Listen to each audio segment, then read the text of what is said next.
Marie continuait de creuser sans relâche parmi les décombres. Ses pattes saignaient, mais elle refusait de pleurer. Elle appela même ses 3 chiots pour l'aider à creuser. De temps en temps, elle aboyait fort dans les gravats, comme si elle essayait de réveiller sa maîtresse coincée. Quand ces aboiements furent entendus de l'extérieur, la petite fille ouvrit lentement les yeux. Elle essaya de réveiller son grand-père, mais il restait inconscient. Alors Marie redoubla d'aboiements. Soudain, elle entendit quelque chose. Sans hésiter, elle s'éloigna des décombres en courant, suivant des voies humaines. Enfin, elle arriva vers 2 secouristes. Marie s'agrippa fortement à leurs vêtements. Au début, ils crurent qu'elle voulait jouer et la repoussèrent. Mais elle n'abandonna pas. Elle revint aussitôt, et cette fois, l'un d'eux comprit qu'il se passait quelque chose de grave.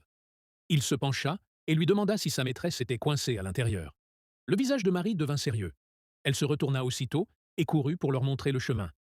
Ils la suivirent jusqu'à l'endroit exact où sa maîtresse était ensevelie. Là, elle et ses chiots aboyèrent sans cesse pour confirmer que des personnes étaient encore vivantes à l'intérieur. Les secouristes commencèrent à creuser rapidement. Peu après, le grand-père et sa petite-fille furent retrouvés dans un état très critique sous les décombres. Les équipes de secours agirent avec une grande rapidité. Marie aboya une fois, comme pour dire « merci ». Puis un hélicoptère fut appelé en renfort.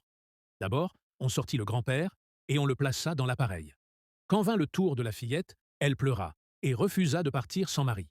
Elle supplia les soldats de l'emmener aussi, mais l'état de son grand-père était trop grave. Malgré ses larmes, on l'installa elle aussi dans l'hélicoptère. Tandis qu'il s'élevait dans le ciel, Marie courut derrière, malgré ses pattes blessées. Elle ne s'arrêta pas, mais l'appareil disparut vite à l'horizon. Épuisée, Marie finit par s'effondrer au sol, en fixant le ciel. Au fond d'elle, elle croyait que sa maîtresse reviendrait la chercher. Elle resta près des ruines avec ses chiots. Et, des mois plus tard, la famille revint à sa maison en ruine. Ils appelèrent longtemps Marie, mais elle ne se montra pas. La fillette éclata en sanglots. Soudain, elle entendit un faible